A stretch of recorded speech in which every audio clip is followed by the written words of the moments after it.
귀한 우리제일교회 성도님들과 귀한 말씀 나누게 되어서 하나님께 먼저 감사를 드립니다. 누군가 제게 목사가 되어서 좋은 게 뭐냐 라고 얘기할 때 제가 처음에는 이렇게 대답을 했습니다. 제가 믿는 것과 삶이 동일하다.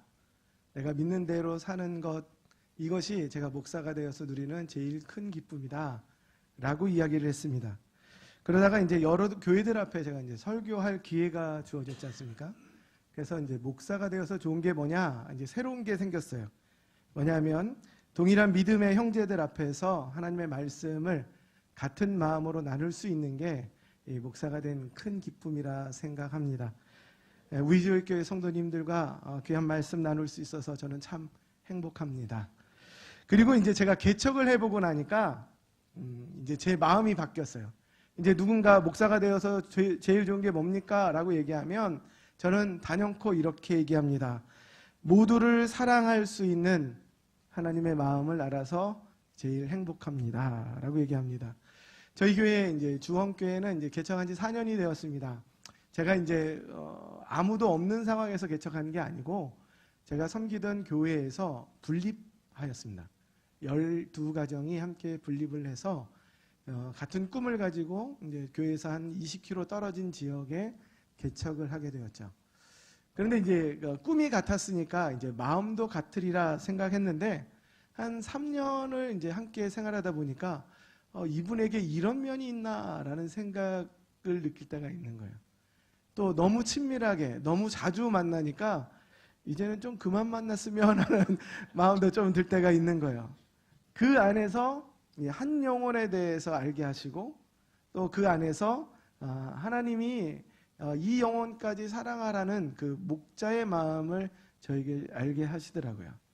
그래서 이제는 목사가 되어서 제일 행복한 게 뭐냐, 미운 사람 고운 사람 없이 전 여러분을 다 사랑할 수 있어 참 행복합니다. 이 비결을 어디서 배우게 됐냐면 사실은 요한일서에서 제가 배우게 되었습니다. 누구나 이제 사랑이라는 단어에 대해서 물으면 나는 사랑하고 있다라고 이야기를 하죠. 그리고 자기가 받는 사랑을 느끼고 있다라고 이야기를 합니다. 기독교 상담가 중에 이제 게리 체프먼이라는 사람이 쓴, 아마 읽어보신 분이 계시지 않을까 생각합니다. 5가지 사랑의 언어라는 책이 있습니다. 그 책에서 저자는 5가지 사랑의 언어를 사랑이라는 이름으로 많은 사람들이 행하고 있다라고 이야기하는데 한번 들어보십시오. 인정하는 말로 사랑을 표현한다. 그리고 함께하는 시간, 동행이라는 의미로 사랑을 표현하고, 또 선물, 그렇죠? 저는 우리 아이들을 너무 사랑하기 때문에 우리 아이들에게 선물 주는 걸 참 좋아합니다. 교회에서 나오는 그것이 아니라 제가 늘 어떤 행사를 하면 성도들이건 아이들이건 선물을 제가 꼭 준비를 합니다. 그래서 제가 여러분을 사랑합니다 이렇게 표현하고요. 혹시 이경주 목사님이 여러분께 선물하신 적 있으신가요? 네. 선물로 사랑을 표현하면 마음이 열립니다. 네. 그리고 4번째, 봉사, 함께 힘쓰는 일들로 사랑을 표현하고, 마지막으로는 부부 사이의 일일 수도 있는데 육체적인 접촉을 통하여 사랑을 표현한다라고 이야기를 합니다. 인정하는 말이든 함께하는 시간이든 선물, 봉사, 육체적인 접촉이든 이 5가지 범주 안에서 대부분 우리는 사랑을 이야기하고 사랑을 말할 때가 있습니다. 아마 누군가를 사랑한다고 하면 그 모습으로 사랑을 표현하기 마련인데, 근데 여기서 중요한 것이 하나 있습니다.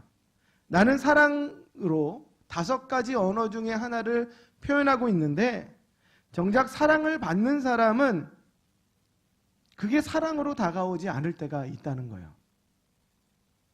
또 그 사랑의 언어들을 표현하고 난 당사자는 사랑을 실컷 표현했는데 어느 순간인가 자기의 마음속에 사랑으로 남지 않는 것을 경험할 때가 있다는 것입니다. 무엇일까요? 나는 사랑이라고 얘기했어요. 근데 사랑이라고 받지 않는 거예요. 무엇일까요? 나는 사랑을 이야기하고 나서 충분히 사랑했다고 얘기하면 내 마음에 사랑의 마음들이 가득 차야 되는데 어느 순간인가 공허해지는 거예요. 빈 거예요. 오늘날 많은 사람들, 많은 가정 안에, 많은 관계 안에 사랑을 이야기하다가 그 사랑이 깨어지는 것을 경험하곤 합니다.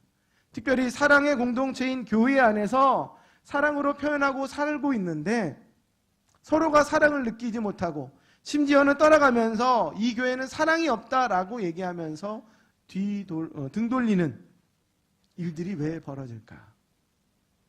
저는 오늘 말씀을 통해서 두 가지 문제라고 생각을 합니다. 하나는 근원적인 문제, 또 하나는 실제적인 문제라는 것을 함께 생각해 보았으면 좋겠습니다. 먼저 근원적인 문제를 생각해 보면 우리가 생각하고 소망하는 사랑이라는 것의 본질을 착각하고 있다는 것입니다. 흔히 우리는 받은 대로 사랑하고 내가 아는 대로 사랑한다라고 생각을 하지만 성경이 말하는 사랑의 근원은, 사랑의 본질은 하나님에게서, 하나님의 사랑에서 출발한다는 사실을 잊지 말아야 합니다. 1절을 보면, 오늘 읽은 말씀 1절을 보면 하나님으로 났다라고 표현하고 있습니다. 이것은 우리 믿음이 하나님으로부터 시작되었다라는 표현인과 동시에 2절까지 이어서 보면 우리의 사랑도, 우리가 하나님을 사랑할 수 있는 것도, 또 많은 사람들을 사랑할 수 있는 모든 것이 하나님에게서 난 것임을 표현하고 있는 것입니다. 성경 속에서 우리가 느끼고 보고자 하는 것이 뭡니까? 하나님께서 세상을 사랑하셨다. 그리고 하나님께서 이 세상 중에 그 많은 사람 중에 나를 사랑하고 계신다. 그리고 나와 관계 맺는 나의 형제 자매들을 동일한 사랑으로 사랑하고 계신다라는 사실을 우리는 성경에서 보고 배우고 있습니다. 그렇게 하나님으로부터 시작된 이 사랑이 지금 우리 안에 있는 겁니다. 그리고 그 사랑을 힘입어서 비로소 사랑이라는 자세로, 사랑이라는 삶으로 우리가 나아가고 있는 것입니다. 그러기에 우리가 사랑의 관계가 깨어지거나 아니면 사랑의 공허함을 느끼거나 나는 사랑이라고 얘기했는데 상대방이 사랑으로 받지 못하는 일이 벌어질 때 우리가 먼저 그 자리에서 멈춰서서 점검하고 확인해야 할 것이 바로 내 사랑이, 내가 말하는 사랑이 하나님으로부터 시작되었는가를 점검할 수 있어야 하는 겁니다. 반대적으로 사랑을 온전히 경험하지 못한다면 그 자리에 멈춰서서 하나님의 사랑을 알고 경험하도록 그 시간을 보낼 수 있어야 하는 것입니다. 혹시 지금 사랑에 힘들어하고 사랑할 수 없어서 지쳐있는 사람들에게 지금 당장 필요한 것이 무엇이라고 얘기한다면 저는 이 자리에서 하나님의 사랑을 알아가는 것이다 라고 전해드리고 싶습니다. 이것이 바로 우리 사랑의 시작이자 근거요 근원인 것입니다. 그러면 그렇게 해서 알게 되는 사랑이 뭘까요? 그렇게 해서 배우고 깨닫게 되는 하나님의 사랑이 무엇일까?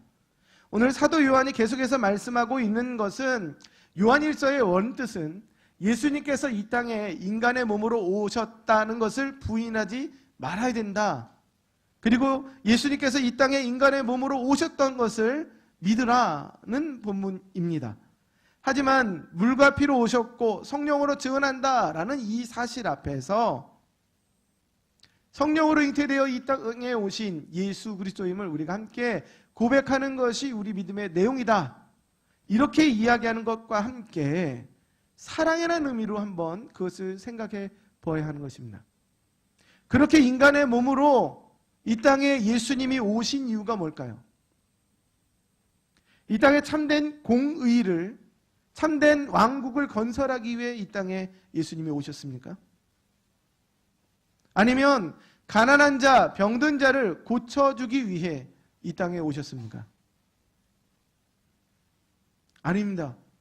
겉으로 보여지는 왕국을 건설하기 위해서도 아니고 가난한 자의 잠시 잠깐의 회복을 위해서도 아니고 병든 자가 병 나은 것을 위해서 오신 것이 아니라 우리 인간이 가지고 있는 사랑받음에도 불구하고 사랑을 끊임없이 요구할 수밖에 없는 최종적인 회복, 참된 회복을 위해 오신 겁니다.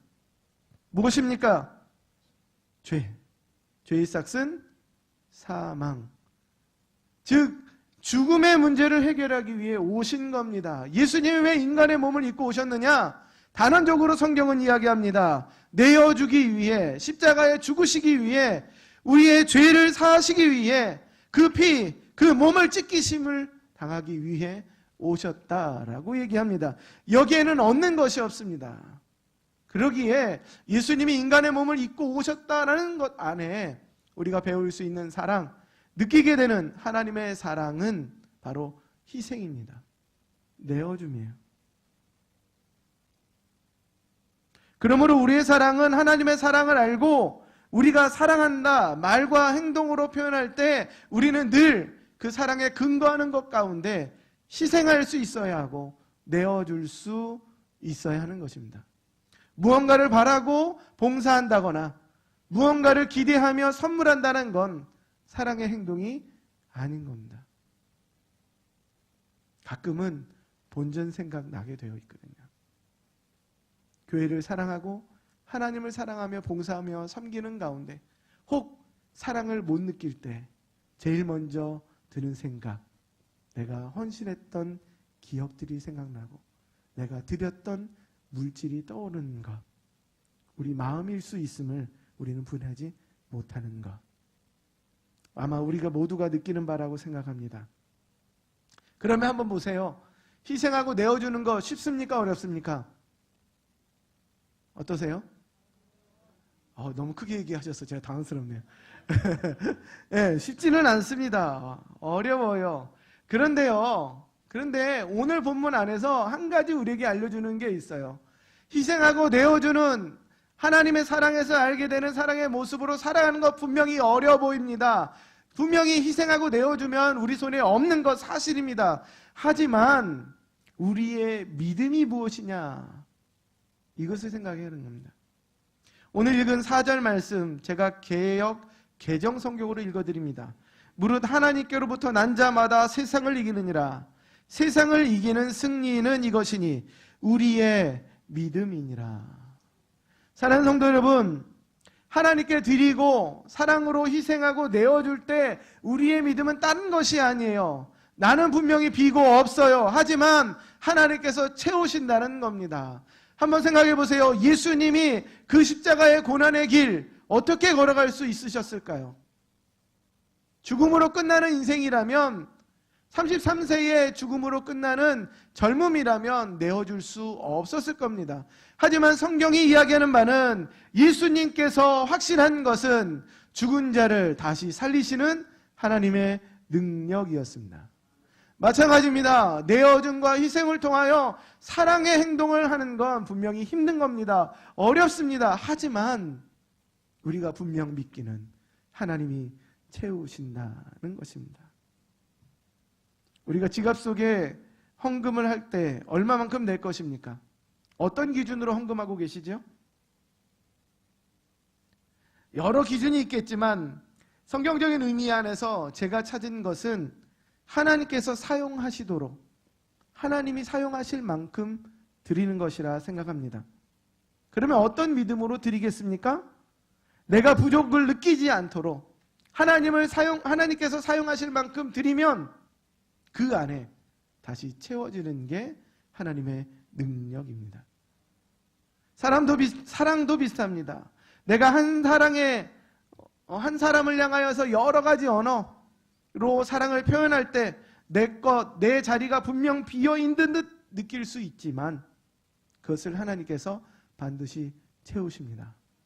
이 믿음으로 사랑할 수 있는 우리 모두가 되기를 원합니다.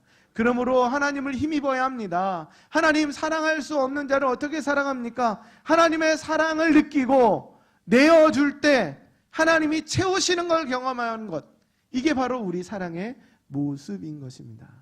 이게 근원적인 거예요. 본질적인 거예요. 그런데 이것을 착각하면서 우리는 사랑하려 하기 때문에 사랑에 실패하고 사랑의 관계가 깨어지는 겁니다. 앞서 이야기한 대로 저는 성도들에게 선물하는 걸 참 좋아합니다. 그래요. 제 옷이 단벌밖에 없어도 누군가의 옷 한 벌 선물하는 게 저에겐 기쁨이에요. 누가 작년까지만 해도 우리 롱패딩이 이제 유행이었잖아요. 근데 어떤 아이가 롱패딩을 혼자 안 입고 있는 거예요. 그러면 제가 어떻게 했겠습니까? 저의 믿음을 되게 크게 보시네요. 네, 고민했습니다. 갈등했어요. 그래서 사주긴 했어요. 언제 사줬냐? 올겨울에 사줬어요. 네, 싸졌거든요. 저렴해졌거든요. 그 아이가 그것만 입고 산다는 거예요. 그래서 진작에 사줄 걸.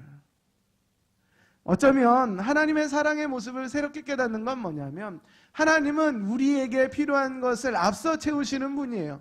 그렇다면 그 사랑을 느낀 저로서도 갈등하고 고민하는 게 아니라 먼저 사주고 먼저 사랑을 표현하는 게 먼저였을 텐데 라는 아쉬움이 1년 뒤에 생각이 나다는 거예요. 사랑하는 성도 여러분, 지금은 사랑할 사람이 있다면 지금 사랑하십시오. 그 사랑을 표현할 수 있는 우위 제일의 성도들이 되시기를 간절히 소망합니다. 우위 제일, 참 제일이란 문자가 들어가니까 참 좋네요. 저도 주원 제일이라고 지을 걸. 그렇죠? 우이동의 제일 가는 우리 성도들이 되시기를 간절히 소망합니다.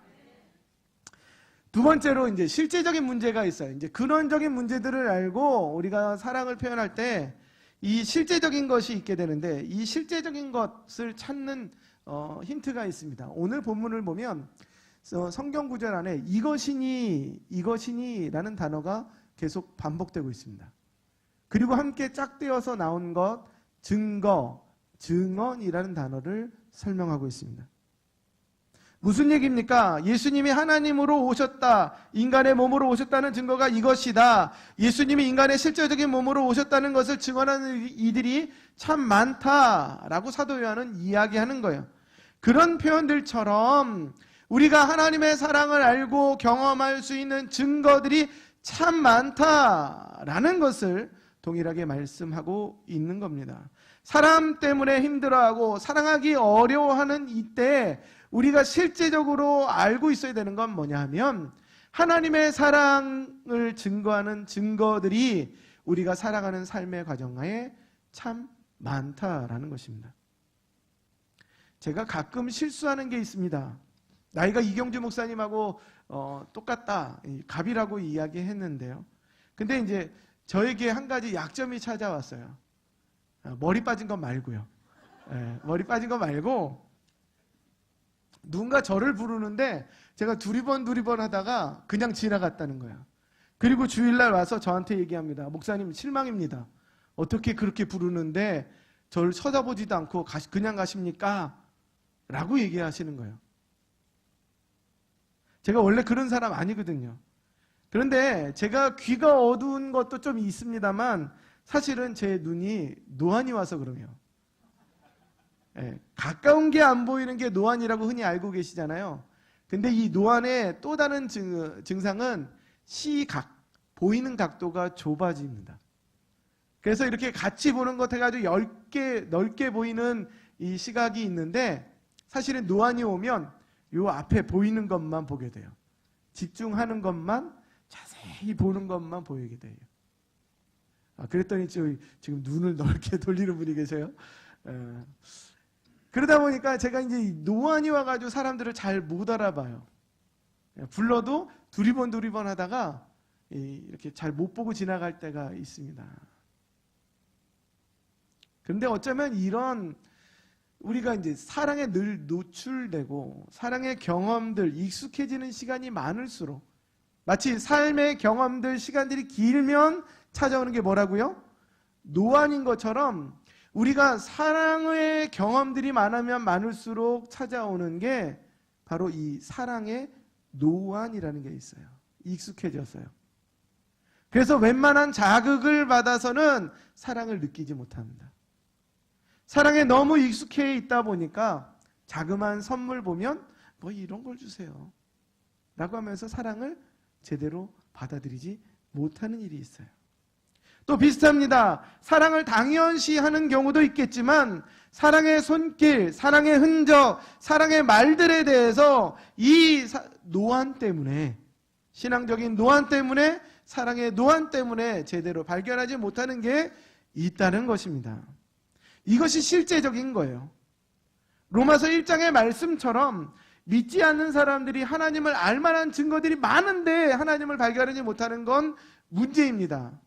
그런데 더 큰 문제는 믿는 사람들이 그 믿음 안에서 하나님을 보지 못하고 하나님의 사랑의 증거를 보지 못하는 게 더 큰 문제인 것입니다.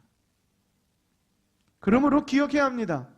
여러분, 사도 요한이 첫 번째 보내는 편지에서 주된 내용이 뭐라고 알고 계십니까? 하나님은 사랑이시라. 그래요. 하나님은 지금도 역사하십니다. 사랑이신 하나님이 지금도 역사하면 그 지나간 흔적, 그 지나간 과정 안에 과연 무엇이 남겠습니까? 사랑의 흔적, 사랑의 증거가 남게 되는 것입니다. 분명 우리를 향한 사랑의 언어가 있어요. 사랑의 흔적이 있습니다. 그런데 그것을 발견하지 못한다면 누가 문제이죠? 바로 노안온, 신앙의 노안을 가진 우리가 문제가 되는 것입니다. 그러기에 우리의 실질적인 문제, 이 사랑의 흔적을 발견하는 노력들이 반드시 필요합니다. 한 주간을 살면서 하나님이 나를 사랑하셨다는 증거가 어디 있을까? 하나님의 사랑에서 사랑해야 된다라는 것을 알고 있다면 이제 실제적으로는 우리가 행하고 집중해야 되는 것은 지나온 삶, 지금 내가 걸어가는 삶의 길에서 하나님이 나를 사랑하신다는 증거가 얼마나 있는가를 발견하는 것이 중요한 것입니다. 그리고 그것을 발견한 만큼 우리는 사랑할 수 있는 삶을 살게 되는 것입니다. 그러므로 사랑하는 성도 여러분, 근원과 실제적인 문제를 알았다면 하나님의 사랑을 알아가고 그 하나님의 사랑의 흔적을 발견하는 방법이 무엇일까요? 성경은 동일하게 기도라고 이야기합니다. 하나님의 사랑으로 사랑하고 싶은 자, 하나님의 일하심을 보고 싶은 자 모두 성경은 기도하라고 이야기합니다. 삶의 환경 가운데에서 어려움을 느끼고 그 문제에 휩싸여서 두려움을 느끼는 엘리사의 사환을 향하여 엘리사 선지자가 한 유일한 행동은 기도한 것이었습니다. 그때 그의 눈이 밝히 보여지면서 하나님의 천군 천사 불말과 불병거를 발견할 수 있었듯이 동일하게 하나님의 사랑의 흔적을 경험하고 하나님의 사랑을 알고자 하는 모든 사람은 기도할 것을 말씀하고 있는 것입니다. 특별히 사랑할 수 없는 자를 하나님의 사랑으로 사랑하기 위해서는 기도하라고 말씀합니다. 누가복음 6장 27절 28절 말씀입니다. 예수님 말씀하십니다. 그러나 너희 듣는 자에게 내가 이르노니 너희 원수를 사랑하며 너희를 미워하는 자를 선대하며 너희를 저주하는 자를 위하여 축복하며 너희를 모욕하는 자를 위하여 기도하라.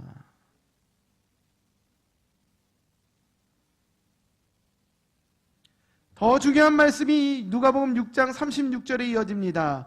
오직 너희는 원수를 사랑하고 선대하며 아무것도 바라지 말고 꾸어주어라.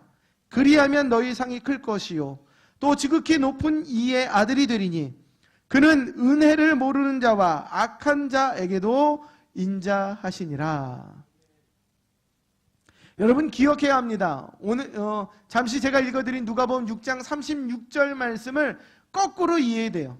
뒤로부터, 즉 은혜를 모르는 자와 악한 자에게도 인자하신 하나님, 그 하나님의 사랑을 알고 그 사랑을 힘입어 사랑하는 사람은 그의 아들이 될 것인데 그 안에서 하늘의 상이 클 것이다. 그러므로 그의 삶은 원수를 사랑하며 아무것도 바라지 않고 꾸어주는 삶이다. 이렇게 말씀하고 있는 것입니다. 기도라는 의미를 여러분은 어떻게 생각하십니까?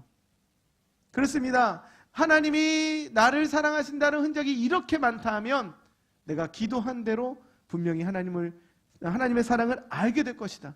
그 흔적을 발견하게 될 것이다 생각하고, 또 내가 사랑할 수 없는 사람, 원수와 같은 사람, 미워하는 사람을 어떻게 사랑할 것인가? 오늘 말씀을 기대하면서 그래, 기도하라 하셨지. 그래서 기도합니다. 그러면 어떤 변화가 있죠? 자, 미워하는 사람 한 명씩 떠올려 보세요. 다 있으신가 봐요. 웃으시네요. 예, 미워하는 사람이 있습니다. 어려운 사람이 있어요. 사랑하기가 참 힘든 사람 분명히 있습니다.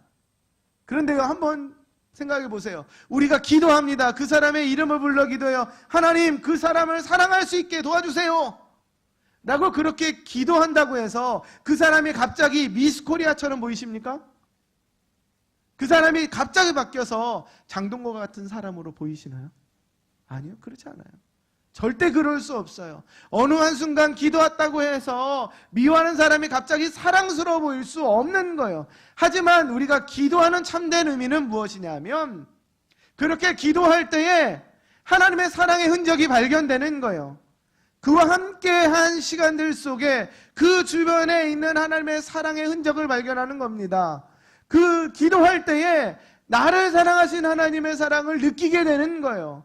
내 마음은 그 사람을 향하여 소모적으로 무언가 희생하고 내어줌을 통해서 다 바닥났는데 기도하고 나니까 내 마음의 그 빈 곳을 하나님의 사랑이 채워가는 것을 보게 되는 거예요.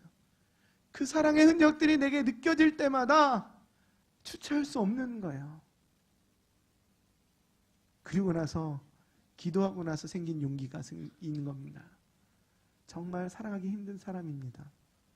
여전히 미움이 있어요. 그런데 내 마음에 채워진 이 사랑 때문에 그 원수까지 사랑할 수 있는 믿음의 도전을, 사랑의 도전을 하게 된다는 것입니다. 우이제일교회 안에서는 분명히 없는 줄 압니다. 전부 다 사랑스러우시죠? 옆에 계신 분들 어떠세요? 네, 옆에만 보라 하니까 옆에만 보시는데요. 뒤에 불편한 분 계신가 봐요. 뒤에도 보면서 이렇게 고백했으면 좋겠습니다. 주님의 이름으로 사랑합니다. 사랑하는 성도 여러분, 우리는 기도하면 우리의 영적인 눈이 밝아져서 하나님이 나를 사랑하신 증거를 발견하게 될 것입니다. 우리가 기도하면 내 마음에 어느 순간 채워지는, 나는 비었다 얘기하지만 내 마음을 가득 채우고, 아니 내 마음을 흘러넘치는 하나님의 사랑을 분명히 경험하게 되는 것입니다.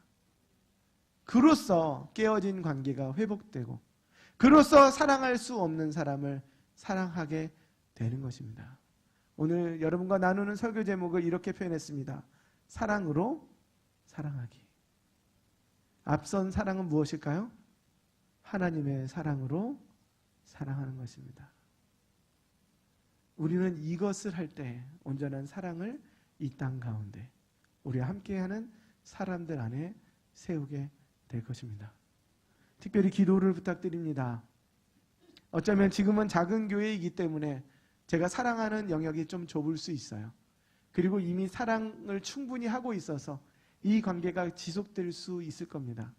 근데 함께 소망하는 것은 복음을 듣지 않은 사람들이 우리 교회 안으로 들어오고, 또 새로운 사람들과 만나면서 그 영혼까지 붙들고 사랑해야 하는 과제가 목사인 저의 삶 가운데 있습니다. 끊임없이 기도해 주십시오. 최영호 목사가 하나님의 사랑을 알도록, 최영호 목사가 하나님의 사랑의 흔적을 더 많이 경험할 수 있도록, 육체적으로는 노안이 왔지만 신앙적인 노안 없이 더 큰 사랑 안에 사랑하며 하나님의 사랑으로 섬겨가는 목회자 되도록 기도해 주시기를 부탁드리겠습니다.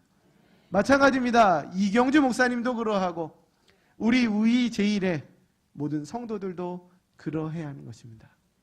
하나님의 사랑으로 사랑해가는 우이제일의 성도들이 되시기를 주님의 이름으로 축원드립니다.